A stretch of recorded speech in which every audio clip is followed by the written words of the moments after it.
Good morning and welcome back to Planet Doug in Kuala Pilah.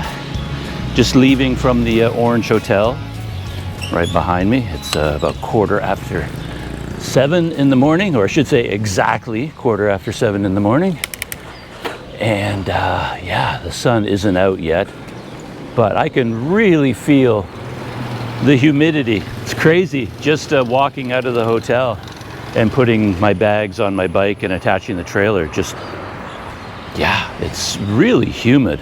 I don't know if that's typical of March weather in Malaysia. It's definitely supposed to be hot, and it is hot. But yeah, this humidity is really something too. Yeah.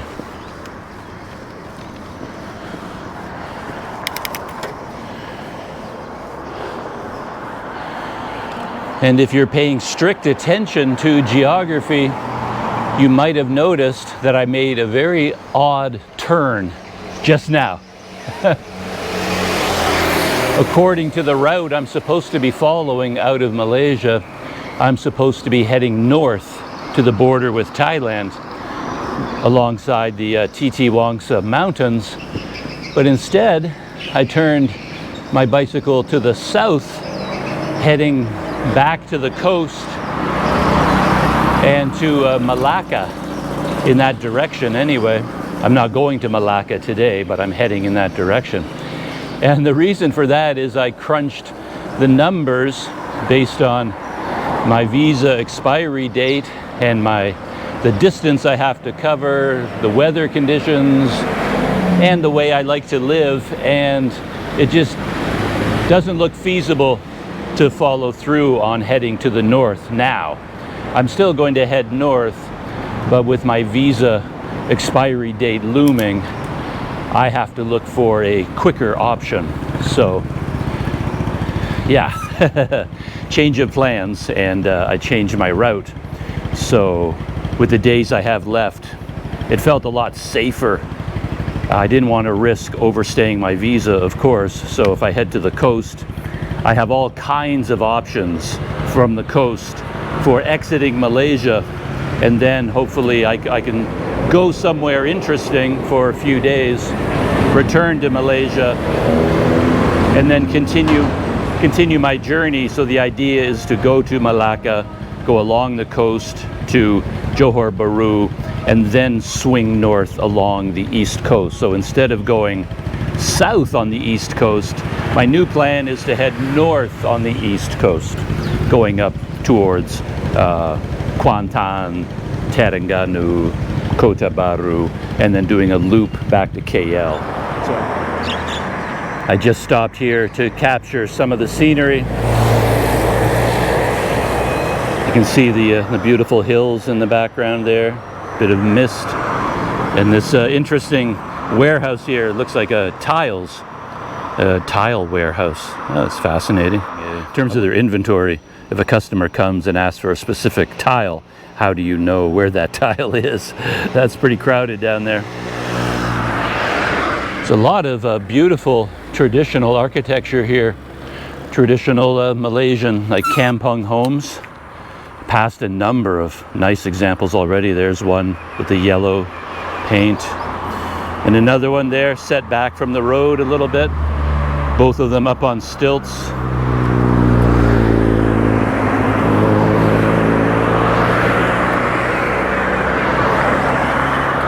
And it looks like today is going to be another day of pretty constant traffic. It's barely past 7 o'clock in the morning, and a lot of traffic is on this road already.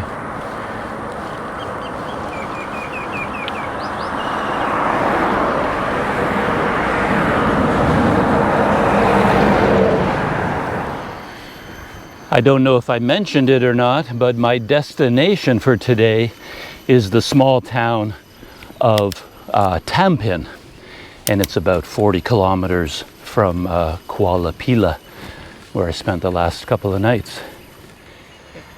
I'm kind of glad that I'm heading to the town of Tampin. I was talking about it before, that You know, my original plan was to go through the interior of Malaysia beside the Titi Wangsa mountain range. And when looking at the maps, I noticed that Tampin marks the beginning of that range. If you look at the terrain maps or satellite view, you can see the Titi Wangsa mountain range sort of comes down like a triangle to a point right at the town of Tampin. That's kind of where you could say the mountains begin there. So you're still on the edges of the mountains, on the hills. So you've got climbs like this and a beautiful valley here off to my left. Very lush jungle on both sides of the road, and then looking down off the hill, you can see this valley down there, the rising sun. There's probably a lot of homestays here. I've noticed that, this whole countryside area is full of homestays. Probably connected to, how beautiful it is here, but also how close it is to Malacca. If you want to visit Malacca but not stay in the city, you could come out here to a homestay in the countryside. So I'm back down in first gear, my favorite gear, climbing up this hill. And I think up at the top of the hill is a very famous, very well-known temple. I won't try to say the name of the temple right now. We'll probably see a sign there that'll have the name on it. But it's special because it is dedicated to the 9 emperor gods. I think, anyway, at least that's what I've heard. And the 9 emperor gods are like celestial gods. I think they're associated with the Big Dipper, in any event, with the stars and the cosmos. I think the best time to visit this temple is actually at night, because according to the pictures that I've seen, most of the buildings are covered in a variety of lights, and it looks its best at night in the dark with all the lights turned on. But I think even during the daytime, in the morning, it will be impressive, I think. So I'm going to pull in on my bike just to take a quick look.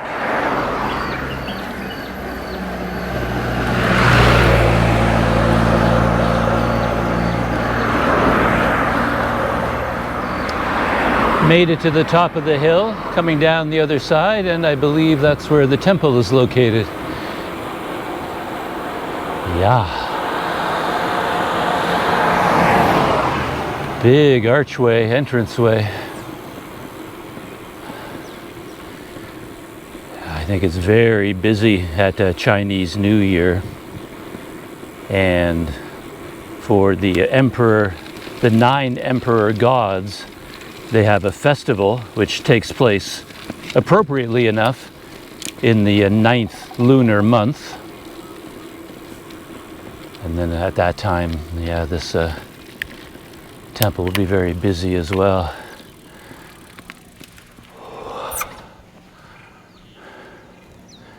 Hey there, Poochie. Hi, how are you? I've been chased by a lot of dogs this morning. But you're a friendly one, huh? Well, you're probably just looking for food, huh? Yeah. Anyway, yeah. I had one pack of dogs that were really quite aggressive, and they followed me for a long time. I wish I had had my cameras running at that time. It would have been fun to get that on film.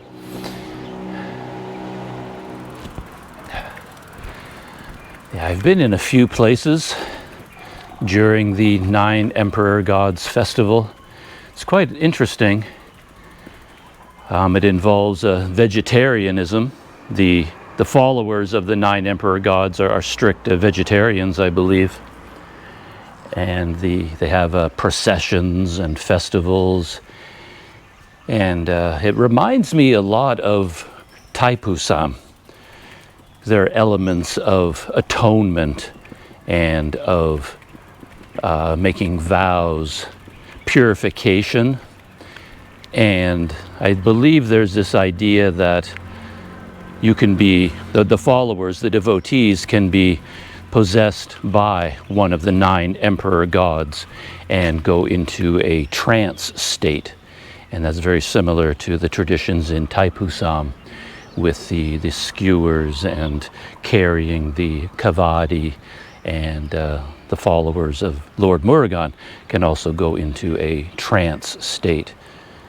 So there are a lot of parallels between the 9 emperor gods festival and traditions in Thaipusam.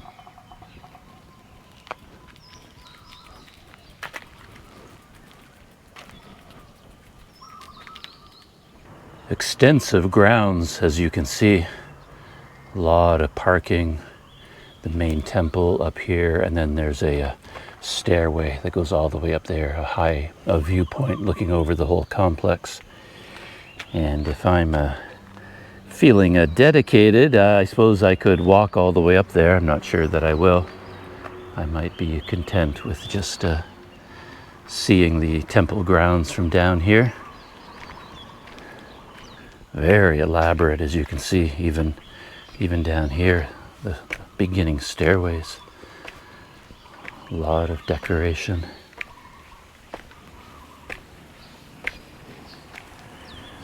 Yeah, this time of the morning, very, very quiet. You can see they have so many tables laid out.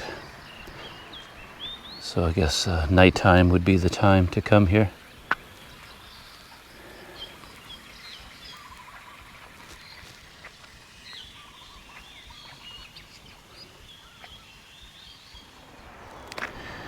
They still have a lot of decorations for a Chinese New Year, Year of the Horse.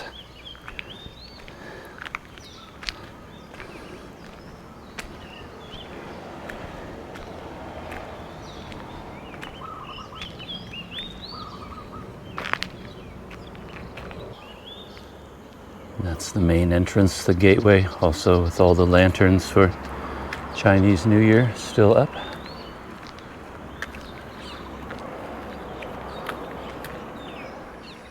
I found a road that climbs up into the hill behind the temple. It leads to more parking. So I was able to ride up here on my bicycle and get a bit more open view of the grounds of the temple complex. Got a pond back here, and the stairs that I mentioned are over there that go up to that viewpoint above the temple. Big building here. So yeah, very expansive complex. I think they hold a lot of big events here. Even sort of a fairy tale playground across the way there with the swans and the peacocks and yeah, the colorful mountains. Yeah, I'm not sure whether the road will take me higher. Let's see if I can get up there. Just in terms of the pros and cons of a bicycle tour, exploring an area or a new country, one of the cons is you do, during the day, at least I end up feeling tied to my bicycle, where, you know, you might want to go for a walk, like go into the temple, go wandering all around the grounds, go exploring. But if you do that, what do you do with your bike and all your gear, right? You're basically, all you can do is park it in the parking lot.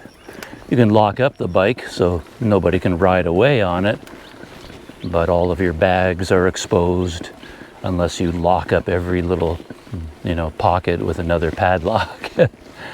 So yeah, it's kind of hard to park your bike securely and leave it and then go off exploring. I mean, they even had a sign down there, a big sign telling people that the temple is not responsible for your vehicles or any damage or theft or anything like that. So they offer this parking area, but it's all at your own risk, right? There's a gateway here, and I imagine it's to keep vehicles out, but I will stick with an argument that my bicycle is not really a vehicle, and there's nobody here right now, so I won't be bothering anybody by riding my bicycle up here. Take a look around. It's very steep coming up here. Again, but one thing you can do with a bicycle is create your own switchbacks instead of going directly up the hill. You can zigzag, go side to side like I'm doing now, and that makes the climb a lot less steep, just like a highway switchbacking up a mountain. Yeah, getting a very nice view of the temple complex from up here. And from here I'll just walk my bike to strengthen my argument that I'm allowed to be up here with my bicycle. Yeah, there's a nice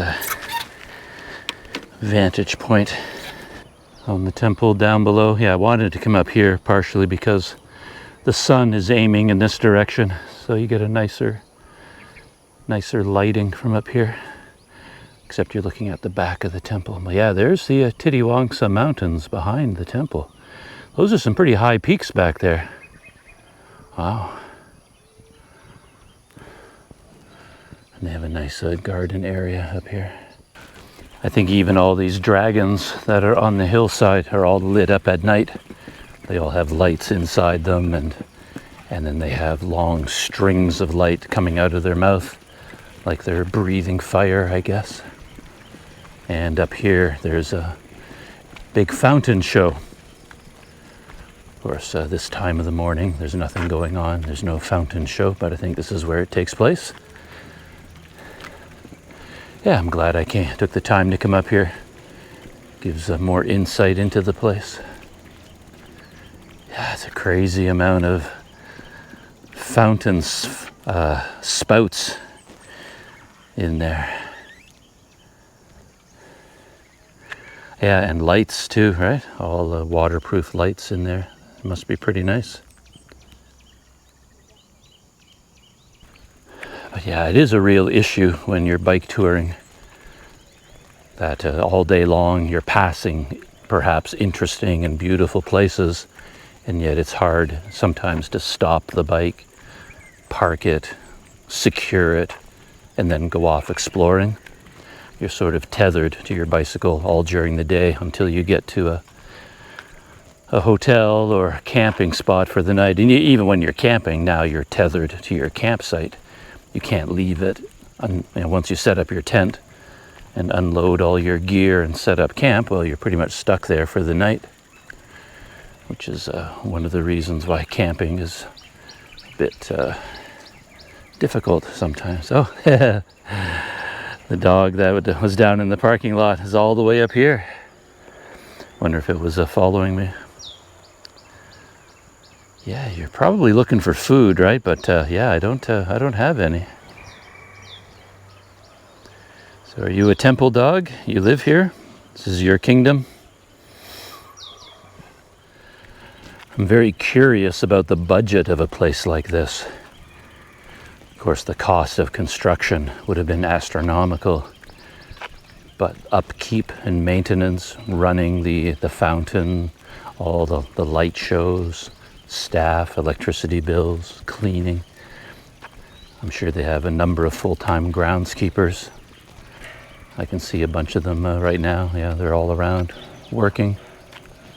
Just looking at this fountain array, the more I look around, the more lights I see, and probably speakers everywhere, so there'd be sound as well as a light show.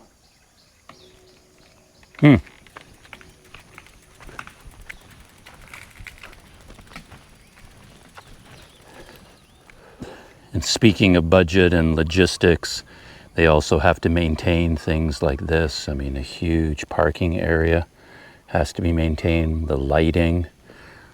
There must be some kind of security. They don't offer security, like you park at your own risk, and warehouses too.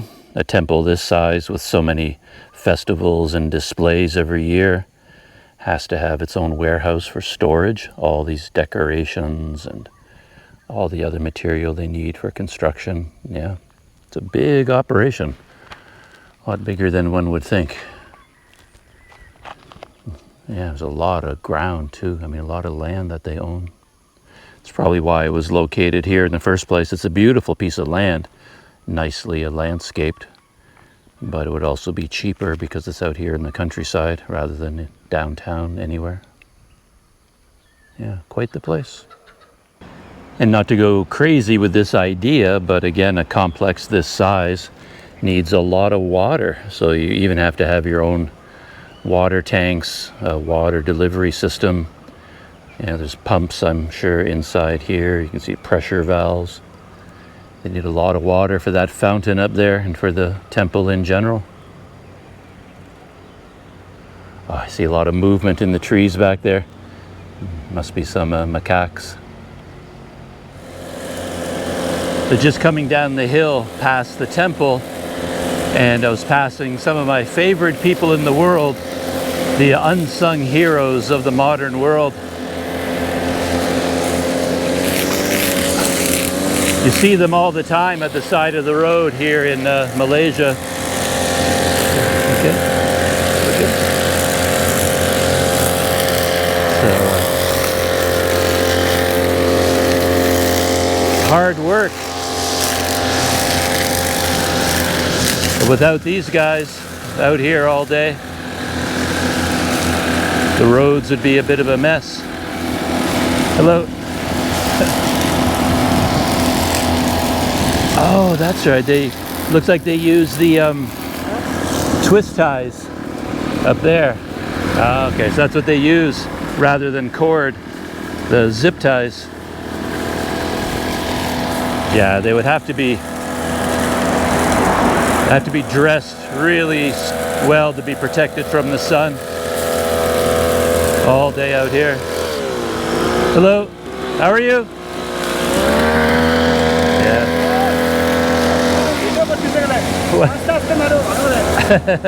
Hi, how are you? I'm fine. Good, good, good. Yeah, gas-powered engines. Wonder how heavy they are. They're on a swivel. You notice that engine is actually turning, which makes sense because it would have to be mobile for them to angle the cutter. Yeah. Huh.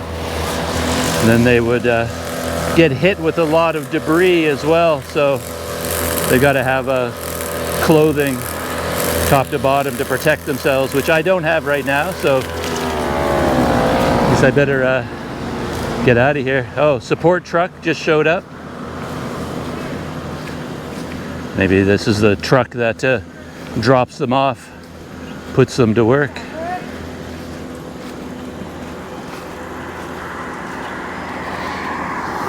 Yeah. Ogawa, I think it says, the name of the Ogawa, the name of this device, this engine.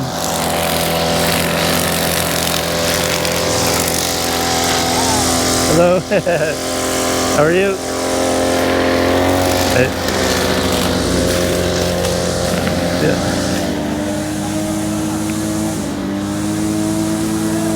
Hello, how are you?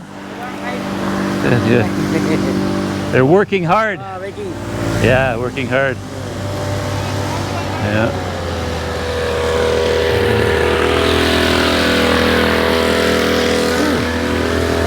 Oh yeah. Picture?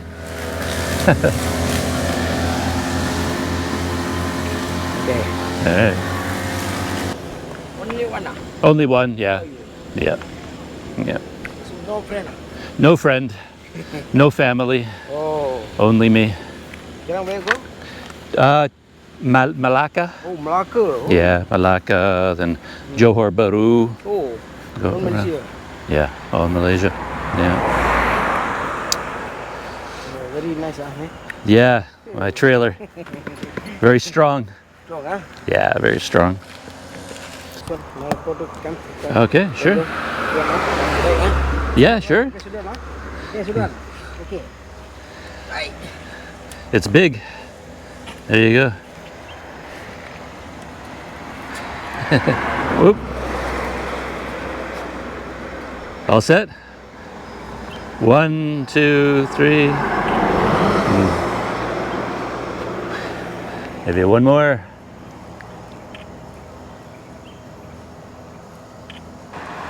There we go. Okay. Thanks. Yeah, you're welcome. That's okay.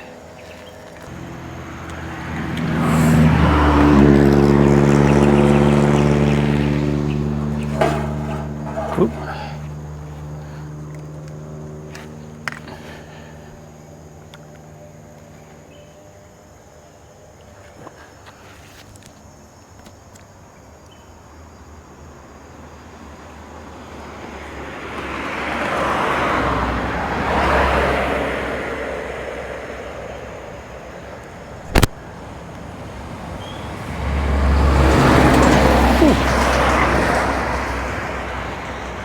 All right.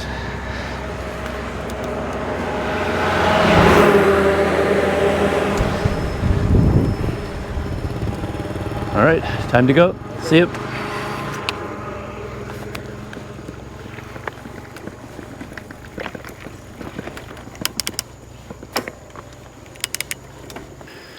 In my youth, of course, I did a lot of work like that.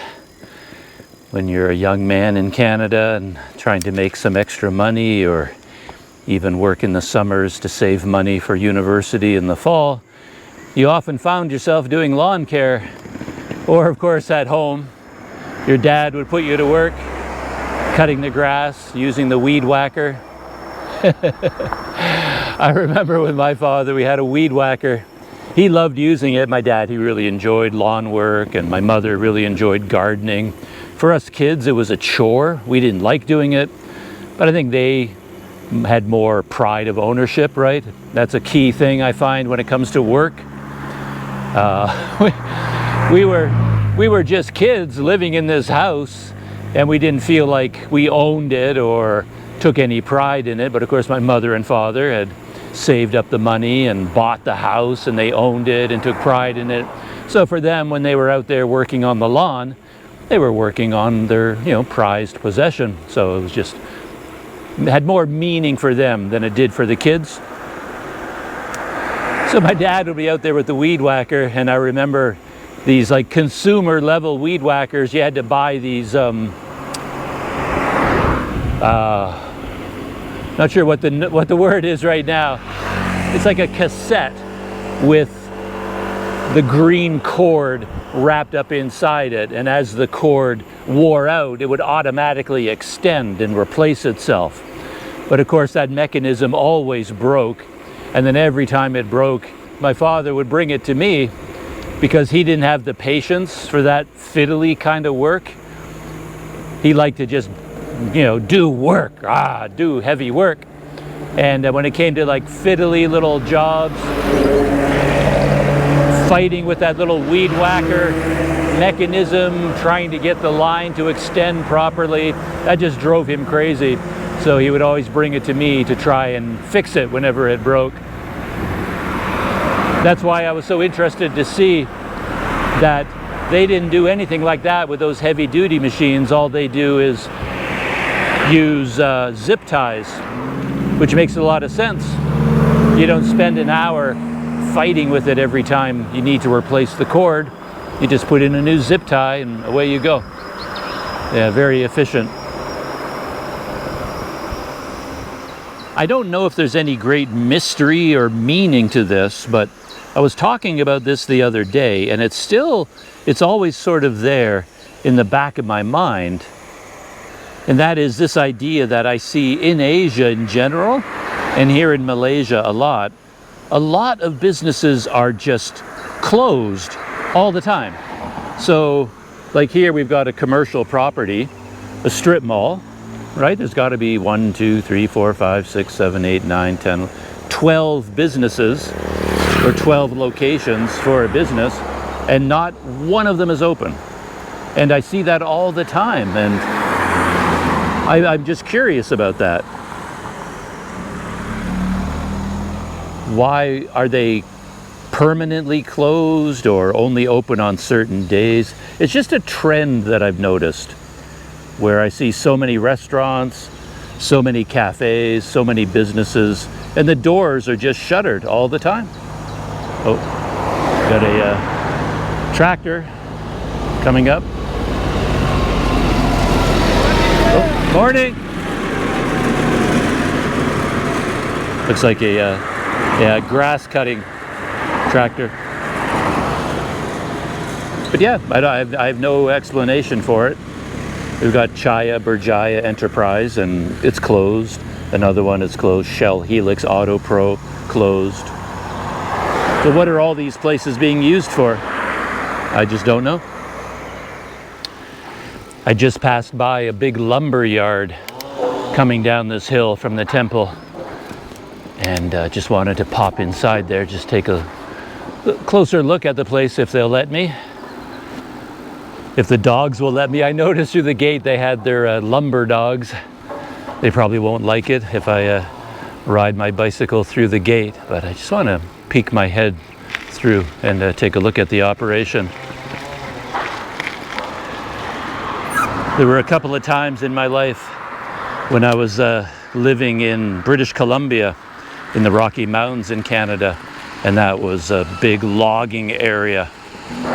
And I was working with men that ran, drove logging trucks and operated sawmills and built their own houses by hand out of the wood that they cut. Yeah, here come the dogs. How many of them are there? 1, 2, 3, 4, 5, 6.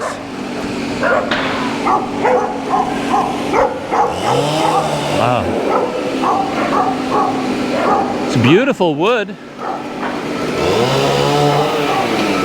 Wow. Wow. Really smells nice too. Lumberyards have that great smell.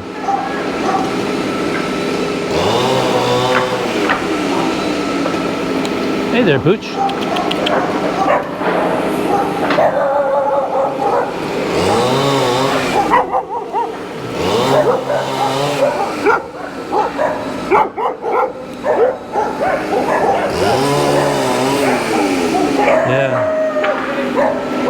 Yeah, I don't know what kind of a wood it is or what trees it comes from.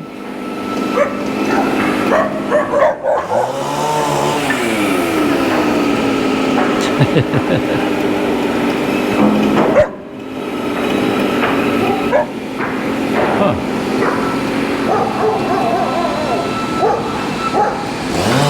Man, this is a big operation. Look at all of that wood. And I imagine they have a sawmill back here.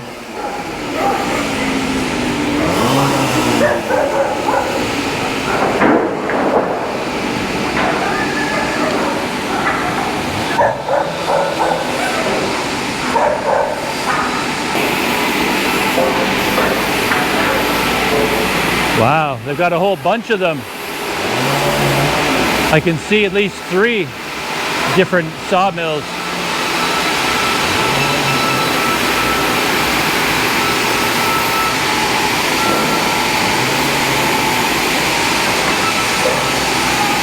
Hello, how are you?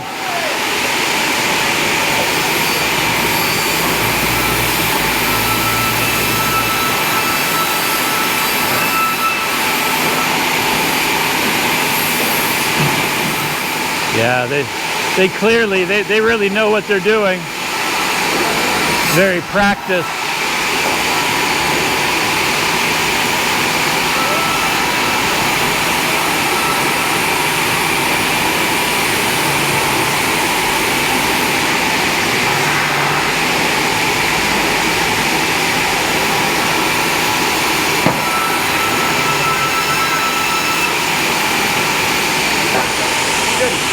Canada. Canada. Yeah, I'm from Canada. How are you? How are you? Morning. Morning. Oh, Canada, come here. Yeah, Canada. Let the bicycle come here. Yeah, by bicycle. So this is the wood that they're, the lumber that they're cutting. So that's the size of the tree.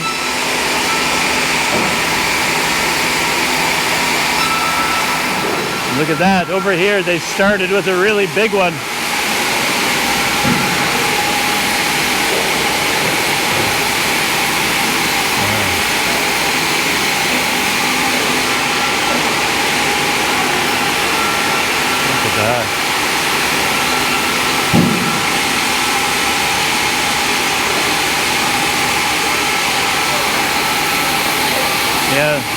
The log is sitting on a trolley.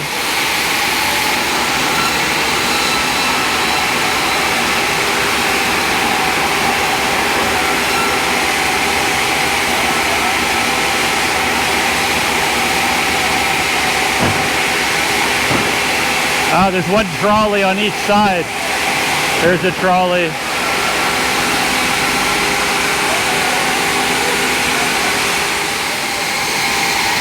Look at that blade.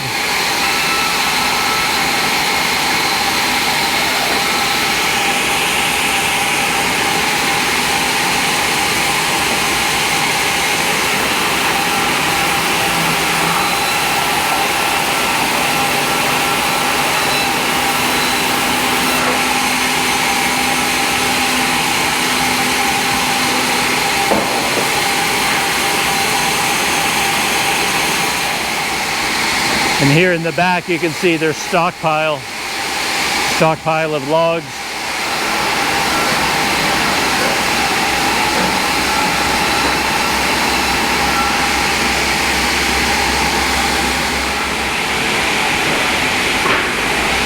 It's amazing to watch that saw cut through one of those big logs.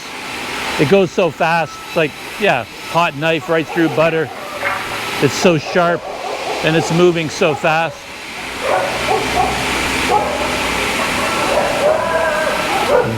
I've got to run the gauntlet of dogs again. Yeah, I really stand out to the dogs as something foreign, you know, something that doesn't belong here.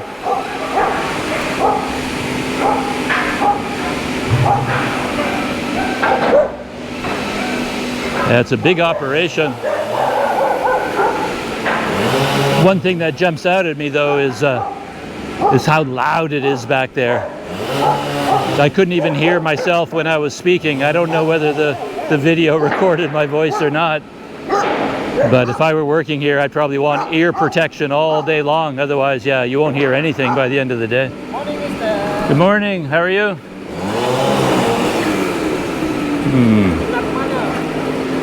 Well, I'm from Canada. Where? Indonesia. Good. Apa kabar? Yeah, the one man I was just chatting with there, yeah, he said he was from Indonesia, which didn't surprise me. You would think a lot of the workers in places like this would be from Indonesia, migrant workers.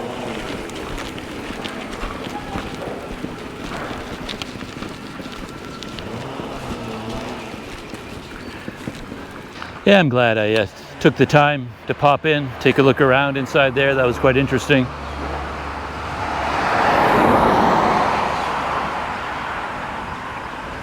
Of course, it'd be nice to meet like one of the managers or someone who spoke English well, and I could find out more of the details, what kind of trees that they cut down, that kind of lumber, what it's used for, whether it's all sold domestically or whether they ship it around the world.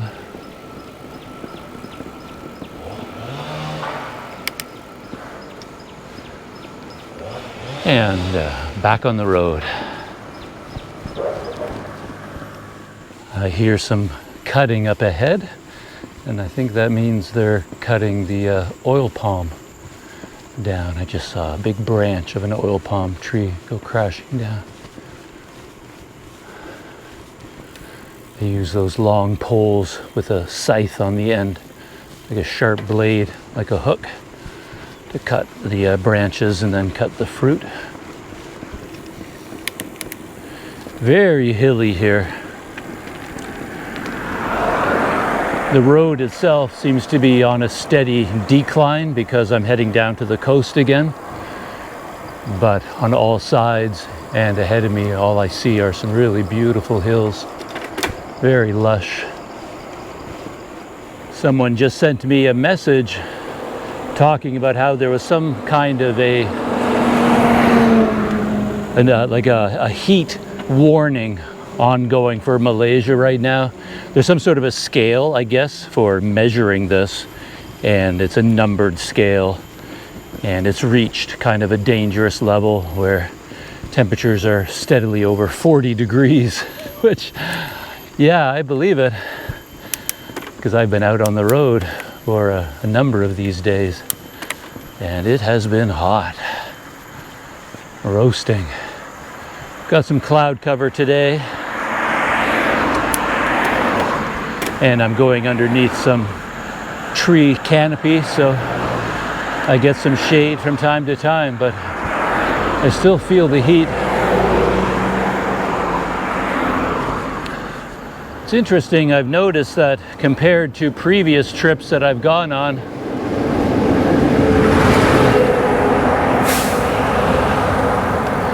the kilometers seem to go by much more slowly.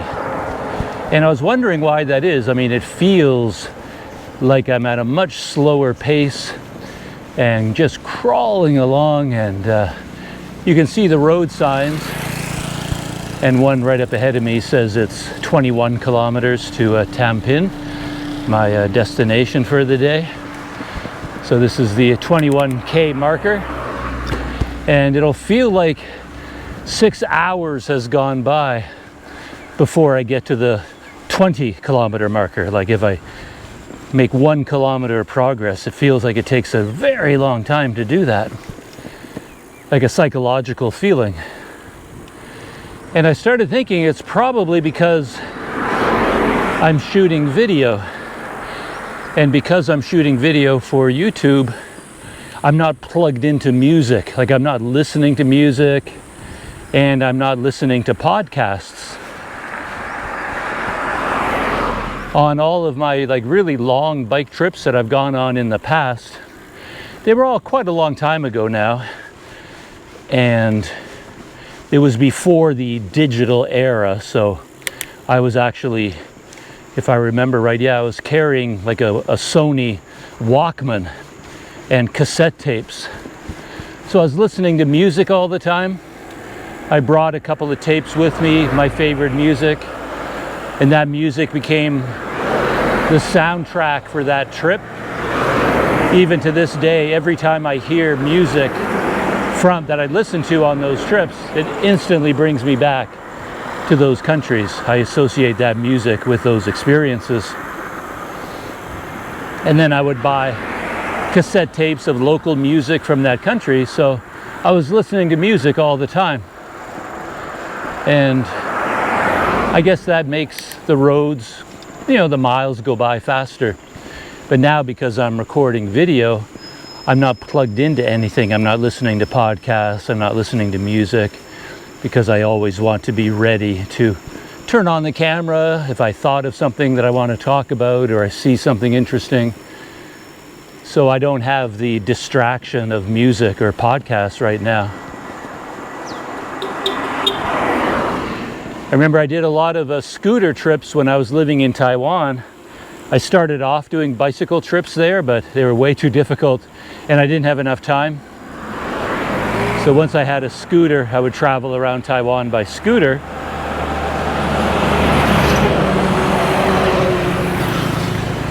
A very narrow road here. So I got a car wants to pass me from behind, but they can't get by me. There they go.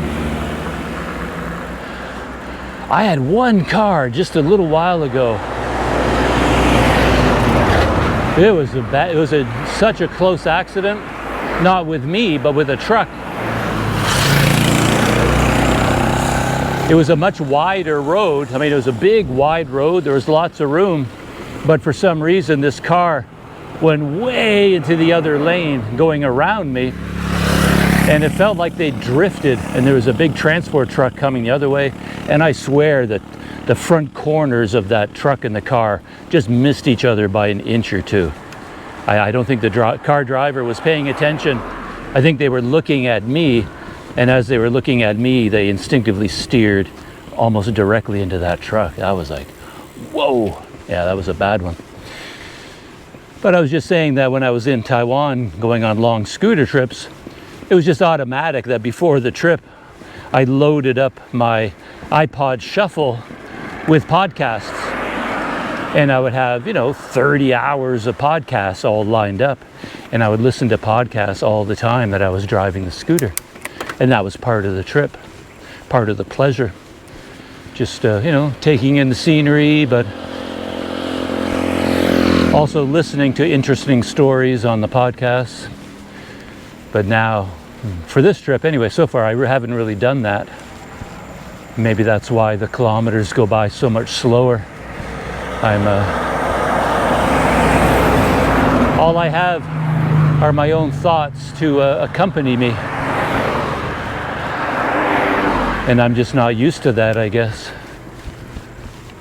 Man, it's a beautiful road though. It's so nice.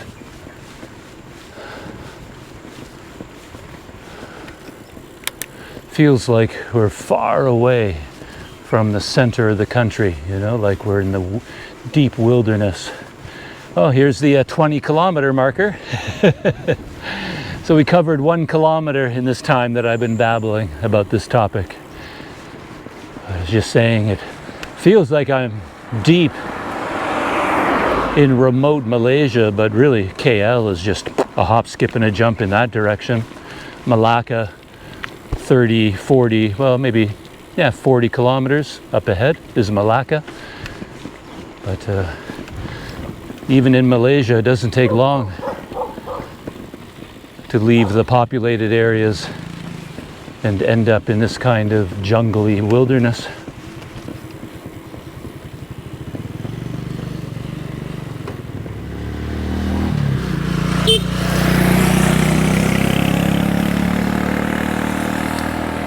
I get a lot of thumbs up. I had one truck go by me from way back behind me. They started honking a shave and a haircut. Beep, beep, beep, beep, beep, beep, beep, and then beep, beep, beep, beep, beep, beep, beep, and all the way up, and then right past me and on ahead of me. So that was quite funny.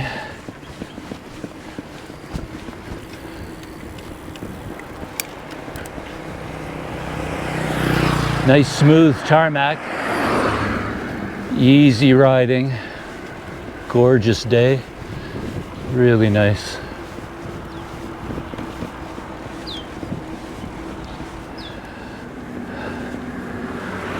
There's an interesting landmark coming up for me. Right up ahead on the right is the road where all of my trouble started. This road right here is the one that goes over the hill down the other side to Rembau. And I was trying to go over that hill back quite a few days ago now. That's when my tire exploded, which led to my derailleur damage, which led to all the spokes being broken, which kind of led to me deciding to change my route because I lost my, 7-day buffer zone for getting to the Thai border. But there's the road right there. Had I made it over that hill, had my tires not exploded, come down the other side, I would have come to here, and then I would have turned north, going to Kuala Pilah. That was my destination for that day. I forgot that I'd be going right by that road. Oh.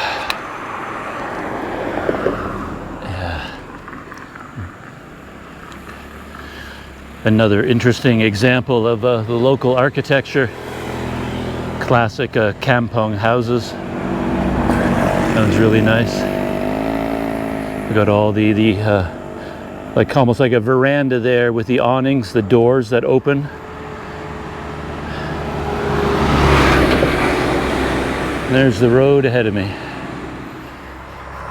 Getting closer to my destination for today on my way to the town of Tampin, which is like 12 kilometers that way. Got pretty hot. Oh man, that sun is just roasting. Pulled over here at the side of the road, separated my bike and my trailer. I'm trying to be smarter these days because I know if I put my bike over here on the kickstand, there's a heavy wind today. No matter what you do, the wind is going to blow the bike over. So I'm trying to be trying to lean it against things now. trying to be more careful. But I pulled over just to take a closer look at this cemetery. I've seen lots of these Chinese cemeteries in the past, of course, but I thought maybe someone watching this video may not have had an up-close look at one before.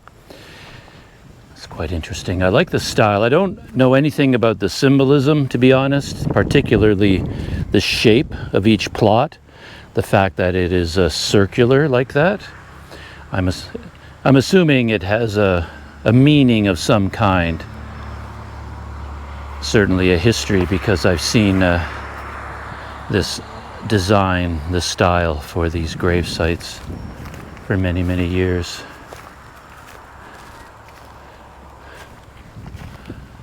Yeah, they end up occupying a lot more space than a typical cemetery in Canada would, you know, much smaller plots. These ones, of course, are much larger, much more elaborate. I don't know if it's just one person, maybe it's two people together. Could be a design for a husband and wife, flower on each side here, a name on each side, I'm not sure. Some of these look quite a bit older.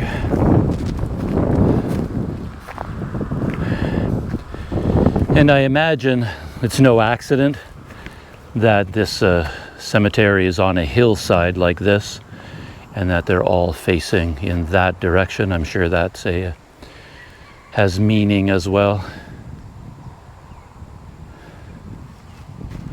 Yeah, there you can see the Titiwangsa Mountains, and coming down, down, down, down, down, and eventually coming to a point over there where you could say that the mountain range begins.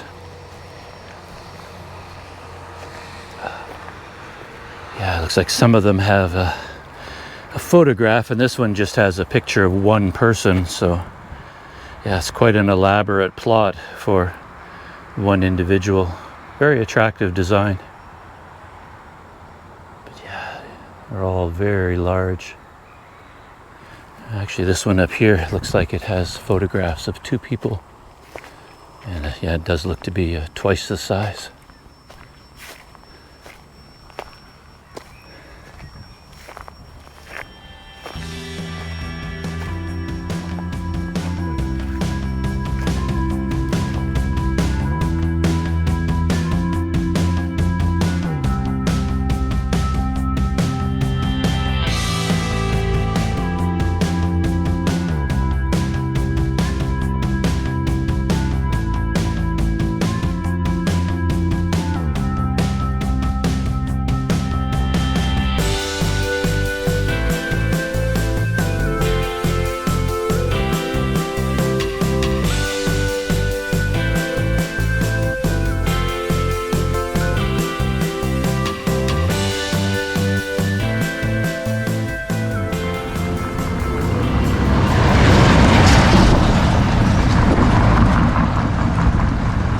Noisy truck going by. Premax 95 gas truck. Here comes another one.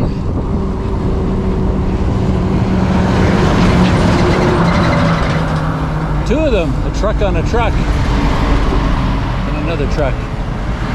Yeah, I've joined up with a busier road. There was an intersection just back a couple hundred meters.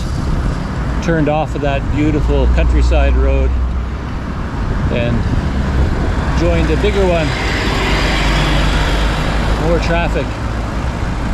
And with that, I'm, I don't know, 3 kilometers, 2 or 3 from Tampin, my destination for the day.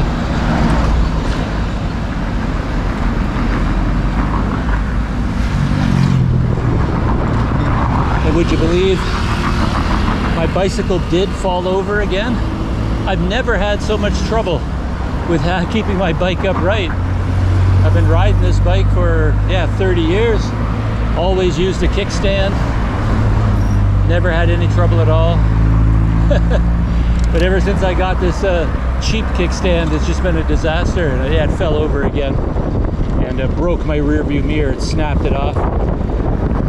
So I can no longer look at what's coming up behind me. See if I can put that back together. My microphone battery died, so I don't know how well you can hear my voice. I'm using the built-in microphone on the Media Mod, the GoPro Media Mod. And I'm just like half a kilometer away from my hotel.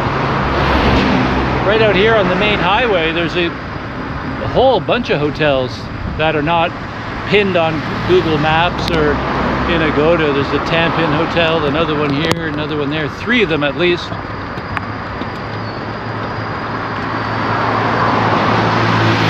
And in my experience, in my lifetime, that usually means they're cheaper hotels, but in the modern era, that's not true anymore.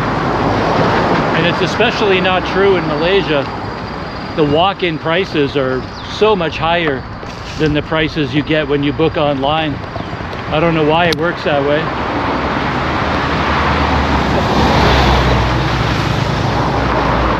For someone like me, if I walk into a hotel without a reservation and they have the prices on the counter, I look at them and they'll be really high. Then I'll just go to Agoda and look. And the Agoda prices will be 40% lower than the walk-in price, so I just book it on Agoda and then I check in. So I don't even know why they bother with the walk-in prices anymore.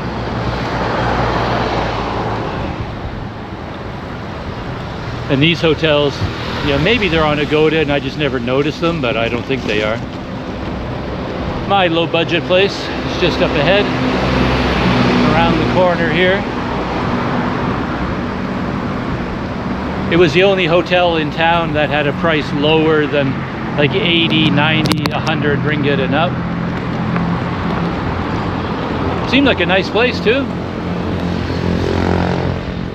And there, maybe on my Hero 9, you can see the very beginning of the TT Wangsa mountain range right there. That is so cool. All right. And there's a sign for my hotel. At least I know it exists. The Hotel Seri Intan.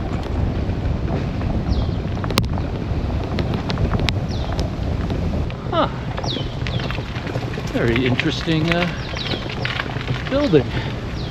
It's my kind of place. I love it when it's just sort of big and accessible, right? Just a big open building like this. Looks like an old classic. And then right beside it, the Sunday Cafe.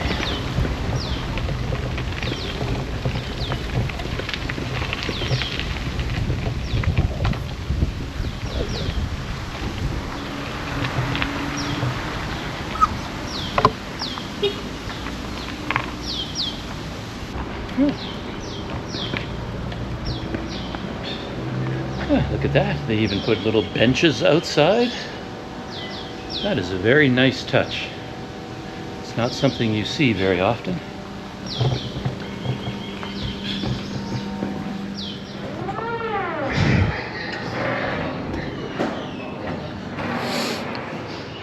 Yeah. Hello. Hello. How are you? I'm fine. Good.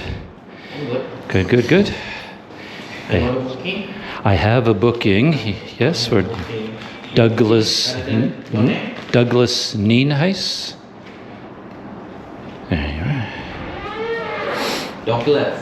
Yes. So you can plus 10 ringgit to tourism tax. And when you pay through Agoda, they all Okay. You don't pay the Agoda. Okay. yeah. There's the receipt there. Yeah. Okay. Oh, you've got it there. Okay. Very good. Yeah, I'm here with a bicycle. Bicycle. Yeah, my bicycle is there. I show you. Oh, I didn't even bring my key. This key. Oh, you have it. Okay. I thought it was still on the counter. Your bicycle you put there. Oh, okay. You put here. Your room. Oh, perfect. 804 right here. 804. Excellent. Oh, that's great. Hello.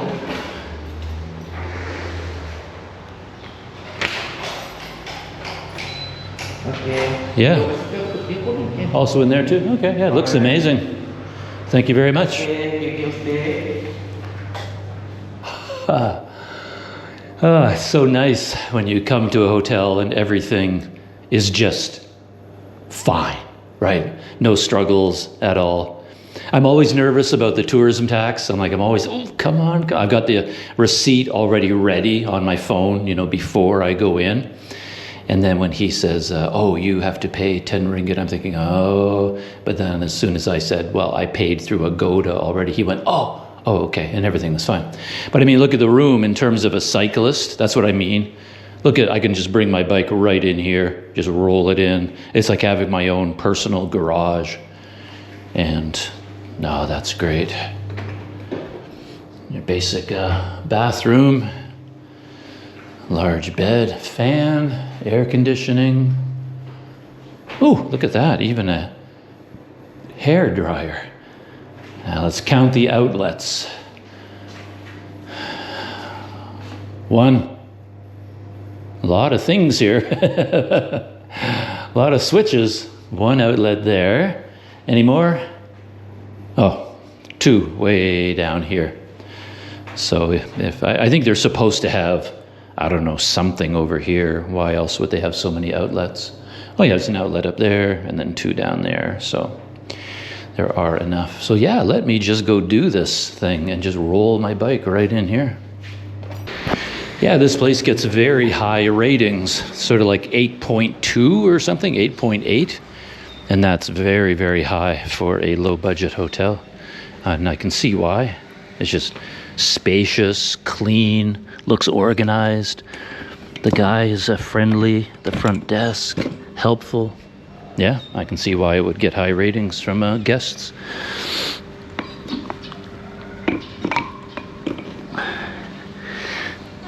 All right, Mr. Trailer, in we go.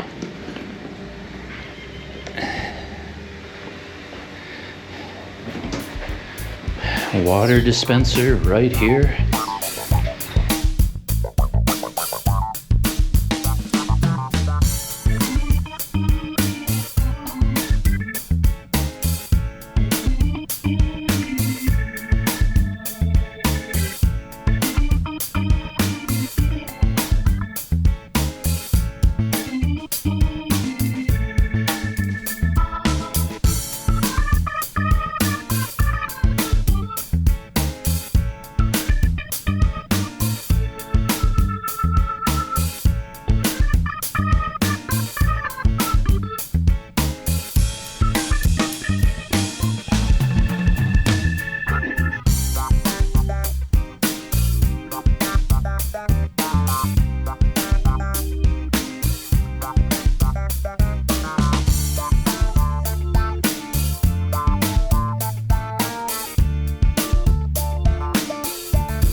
And that is the end of my day for now. Rinsed out all my clothing, unpacked, settled into this room.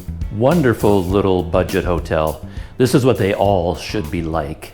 It's not luxurious, doesn't have a balcony, doesn't have windows, doesn't have fanciness, but everything is just nice. Everything works. There's hooks to hang things up. There are electrical outlets. There's lots of space. Even the water cooler outside, it actually dispenses cold water.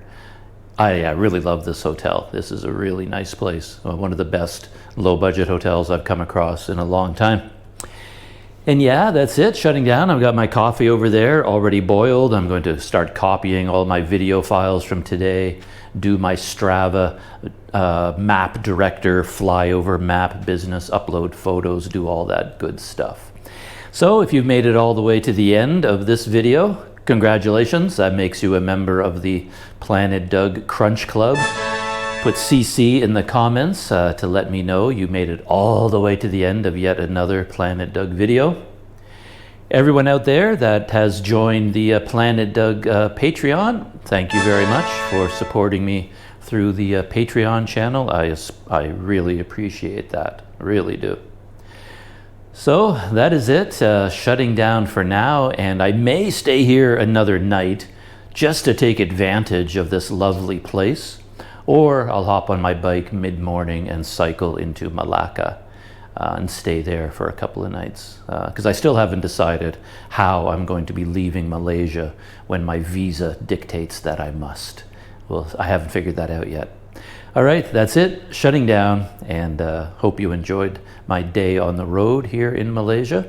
I enjoyed the day. Tough, hot, tiring, but very interesting. A lot of interesting little encounters along the way, little discoveries. Yeah, I enjoyed that. So that's it, shutting down, and I'll see you in the next video.